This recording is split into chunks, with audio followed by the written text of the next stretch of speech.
প্রিয় শিক্ষার্থীবৃন্দ, আসসালামু আলাইকুম। আজকে আমি আলোচনা করতে যাচ্ছি 2025 সালে কুমিল্লা বোর্ডে আসা ইংরেজি দ্বিতীয় পত্রের সাফিক্স অ্যান্ড প্রিফিক্স এর প্রশ্নটি। সাফিক্স অ্যান্ড প্রিফিক্স এর প্রশ্নটির সলিউশন এবং ব্যাখ্যা করার আগে আমি তোমাদেরকে সাফিক্স এবং প্রিফিক্স সম্পর্কে স্বল্প সময়ে কিছু ধারণা দিচ্ছি, মৌলিক ধারণা। সাফিক্স মানে হলো প্রত্যয় আর প্রিফিক্স মানে হলো উপসর্গ। প্রিফিক্স শব্দের পূর্বযুক্ত হয়ে শব্দের অর্থ পরিবর্তন করে, মানে বিপরীত শব্দ তৈরি করে, আর সাফিক্স শব্দের পরে যুক্ত হয়ে শব্দের পাঠ্যবস্তুগত পরিবর্তন করে থাকে।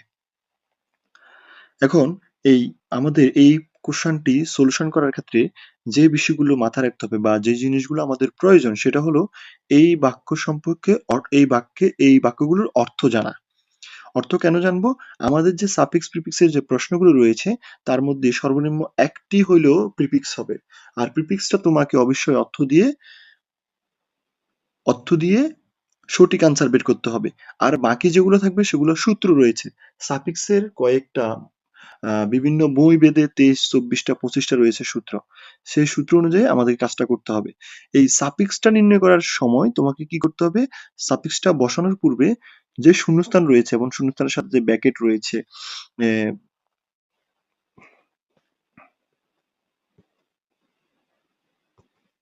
এই যে এই যে ব্র্যাকেট গুলো রয়েছে, এই ব্র্যাকেটের শব্দটাকে তোমার কি করতে হবে? পরিবর্তন করতে হবে। শব্দটা কি করতে হবে? পরিবর্তন করা লাগবে। কেমন? তো এই পরিবর্তন করার জন্য এই শূন্যস্থানের আগের শব্দটার পার্ট অফ স্পিচ এবং শূন্যস্থানের পরের যে শব্দটা আছে সেই শব্দটার পার্ট অফ স্পিচ সম্পর্কে তোমাকে অবগত থাকতে হবে। কেমন? তো কথা না বাড়িয়ে আমি আজকের সলিউশন শুরু করতে যাচ্ছি। দেখো, প্রথমে রয়েছে malnutrition is a great problem in our society. অপুষ্টি সমস্যা, অপুষ্টি আমাদের সমাজের একটি বড় সমস্যা। ঠিক আছে? এরপরে কি আছে দেখো, it is it is because our common people are very open dash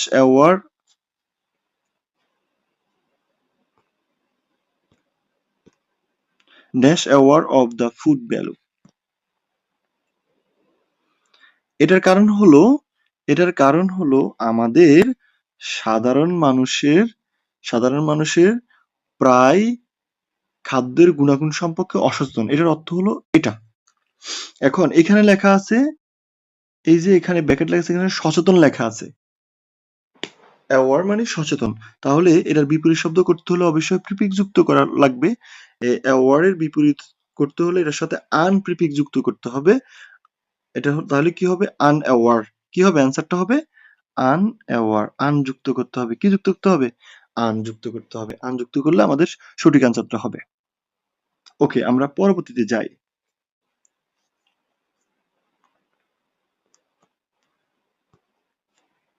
তারপরে রয়েছে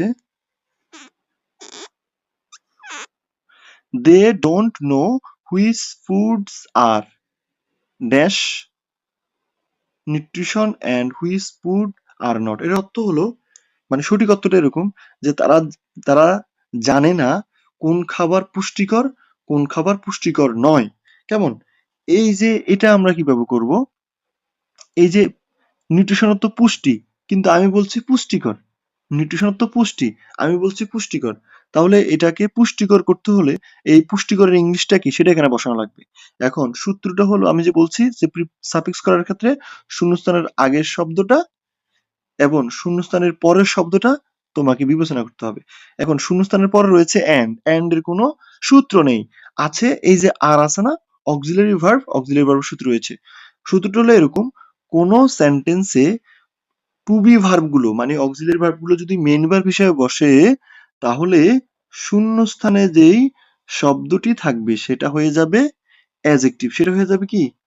অ্যাজেক্টিভ। তাহলে আমাদেরকে এই নিউট্রিশনের অ্যাজেক্টিভ ফর্ম বসাতে হবে এখানে। নিউট্রিশনের অ্যাজেক্টিভ ফর্ম হলো নিউট্রিয়াস। কি হবে? নিউট্রিয়াস। ওকে, আমরা পরবর্তী কোশ্চেনে চলে যাই।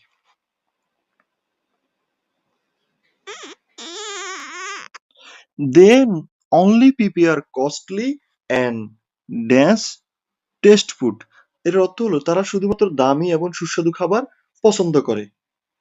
সুস্বাদু খাবার পছন্দ করে। টেস্ট অর্থ স্বাদ। এই যে টেস্ট বললাম স্বাদ, আমি বলছি সুস্বাদু।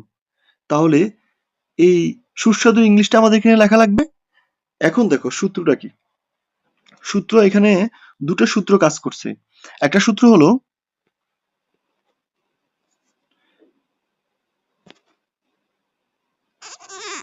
সরি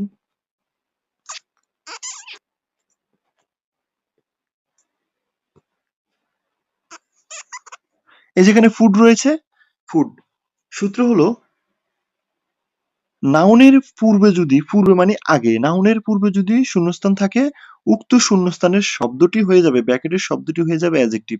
যেহেতু ফুড এখানে নাউন, তার আগে টেস্ট রয়েছে, টেস্টের অ্যাডজেক্টিভ হলো টেস্টি। টেস্টের অ্যাডজেক্টিভ কি? টেস্টি। বুঝতে পারছো কথাটা? টেস্টের অ্যাডজেক্টিভ হলো টেস্টি। আমি যে বলছি আরেকটা সূত্র হবে, সেটা একটু ক্লিয়ার করি।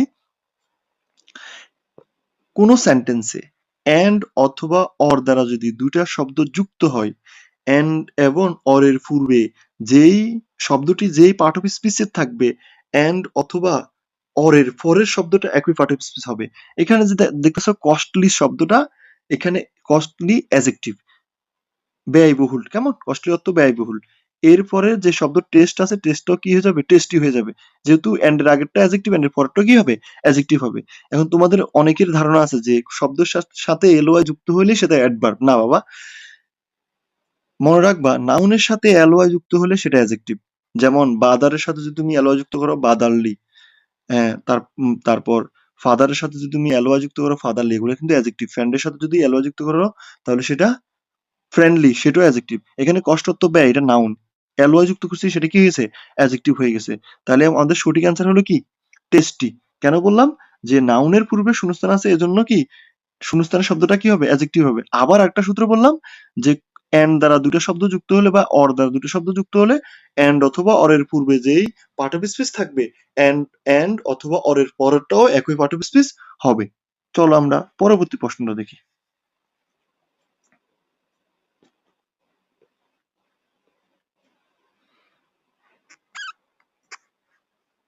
ফর দিস রিজন, এই কারণে, মেনি অফ দ্যাম সাফার, অনেকে ভোগ করে, ড্যাশ ভেরি হেলথ প্রবলেম। এটার অর্থ হলো এই কারণে অনেকে নানা রকম স্বাস্থ্য ঝুঁকিতে ভোগ করে, স্বাস্থ্য ঝুঁকিতে ভোগে। সূত্রটা হলো এরকম, এই আগেরটাই দেখো, শূন্যস্থানের পরে কি রয়েছে? হেলথ রয়েছে। ব্র্যাকেটের শব্দটা কিন্তু বিবেচনা করা যাবে না। হেলথ রয়েছে, হেলথ একটি নাউন। আমরা বলেছি নাউনের পূর্বে যদি শূন্যস্থান থাকে, শূন্যস্থানের শব্দটা কি হয়ে যাবে? শূন্যস্থানের শব্দটা অ্যাডজেক্টিভ হয়ে যাবে। শূন্যস্থানের শব্দটা কি হবে? অ্যাডজেক্টিভ হবে। তাহলে এখানে যে ভ্যারি, এখানে যে এই ভেরি শব্দটা রয়েছে, সেটা হয়ে যাবে কি? অ্যাডজেক্টিভ। মনে রাখবা ভেরি এর অ্যাডজেক্টিভ হলো ভ্যারিয়াস। ওকে, আমাদের ডি নাম্বারের সঠিক আনসার হলো ভ্যারিয়াস। কেমন? এরপরে প্রশ্নের মধ্যে আসি, লেখা আছে many of parents let their, অনেক পিতামাতা তাদের সন্তানদেরকে দেয়, কি দেয়? দেয়ার চিলড্রেন, তাদের সন্তানদেরকে দেয়। চিলড্রেন, আমি অ্যান্সারটা বলে দিলাম, ইট এক্সেসিভ ফাস্ট ফুড, অনেক পিতামাতা তাদের সন্তানদেরকে অতিরিক্ত ফাস্ট ফুড খেতে দেয়, অতিরিক্ত ফাস্ট ফুড খেতে দেয়। এখন এখানে আমি চিলড্রেন কিভাবে লিখলাম? সূত্রটা হলো এখানে যে শূন্যস্থানের আগে রয়েছে দেয়ার। দেয়ার এখানে কোন পার্ট অফ স্পিচ? দেয়ার হলো প্রসেসিভ অ্যাডজেক্টিভ। সূত্র অনুযায়ী বলতে চাই যে প্রসেসিভ অ্যাডজেক্টিভের পরে যদি শূন্যস্থান থাকে, উক্ত শূন্যস্থানের শব্দটি অ্যাডজেক্টিভ হবে। কি হবে? অ্যাডজেক্টিভ হবে। চাইল্ডের অ্যাডজেক্টিভ হলো চিলড্রেন। বুঝতে পারছো? আমরা জানি পার্সোনাল প্রোনাউন যাদেরকে চিনি, I, we, he, she, you, they, it, এগুলোকে পার্সোনাল প্রোনাউন বলে। এগুলোর তিনটা কেস রয়েছে, subjective case, objective case, possessive adjective case. এই যে দেয়ার রয়েছে, দেয়ার হলো দে এর possessive adjective case. They, them, their. কথা বুঝতে পারতেছো? তাহলে পসেসিভ অ্যাডজেক্টিভ গুলোর পরে যদি শূন্যস্থান থাকে, শূন্যস্থানের শব্দটা কি হবে? শূন্যস্থানের শব্দটা অ্যাডজেক্টিভ হবে। কি হবে? এখানে চাইল্ডটা হয়ে যাবে চিলড্রেন। চলো এর পরের প্রশ্নটা দেখি।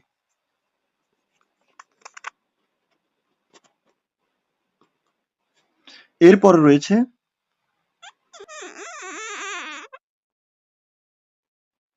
অ্যাজ আ রেজাল্ট, এর ফলে children get back and lead and dash health life. Okay, এখন আমি এফ নাম্বারটা একটু করি। এফ নাম্বারে শূন্যস্থানের পর রয়েছে অ্যান্ড এর কোনো সূত্র নেই সাফিক্স প্রিফিক্সে। এরপরে শূন্যস্থানের আগে দেখো রয়েছে গেট। গেট কোন পার্ট অফ স্পিচ?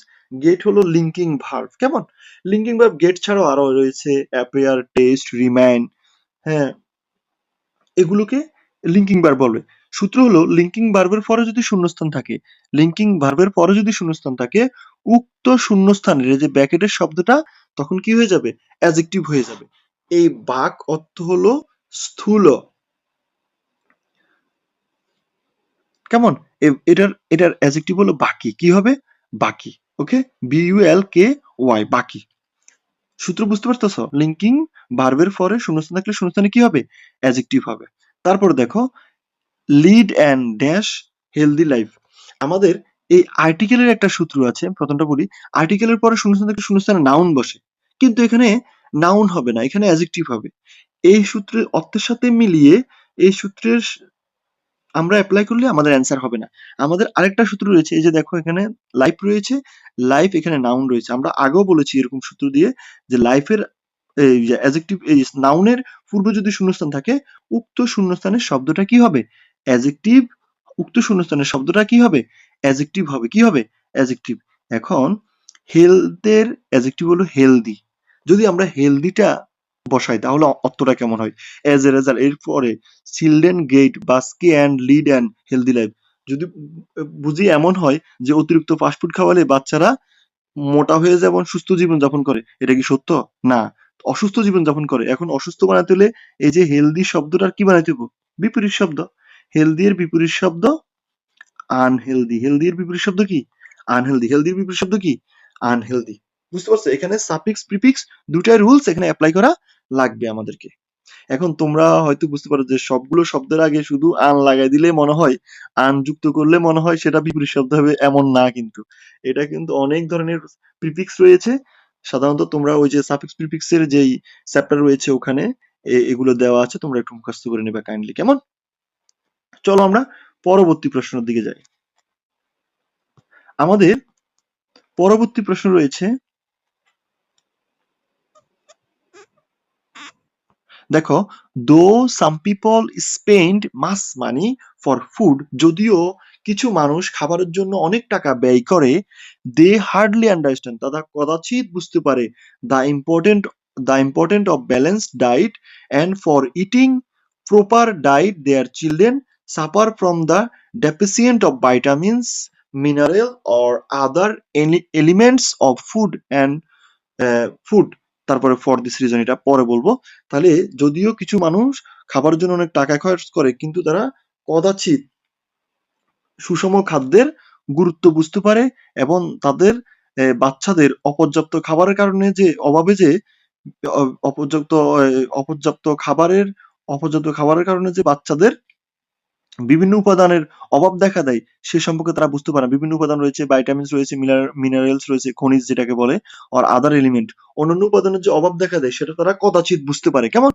এখন আমাদের এই যে এইচ নাম্বারটা রয়েছে, এইচ নাম্বারটা একটু খেয়াল করো।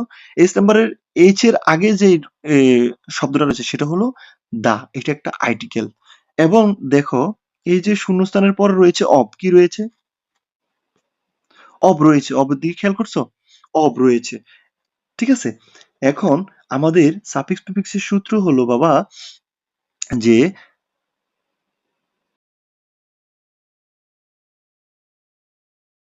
তাহলে দা এবং অবের মাঝে যদি শূন্যস্থান থাকে, দা এবং অব, এই যে দা এবং অবের মাঝে যদি শূন্যস্থান থাকে, শূন্যস্থানের শব্দটা কি হবে? নাউন হবে। ইম্পর্টেন্স। ইম্পর্টেন্টের নাউন হলো ইম্পর্টেন্স। কেমন? এরপরে দেখো এখানে এখন তারা কি সম্পর্কে বুঝতে পারে না? অপর্যাপ্ত খাবার। এখানে রয়েছে পর্যাপ্ত, প্রপার রয়েছে। প্রপারের বিপরীত শব্দ কি?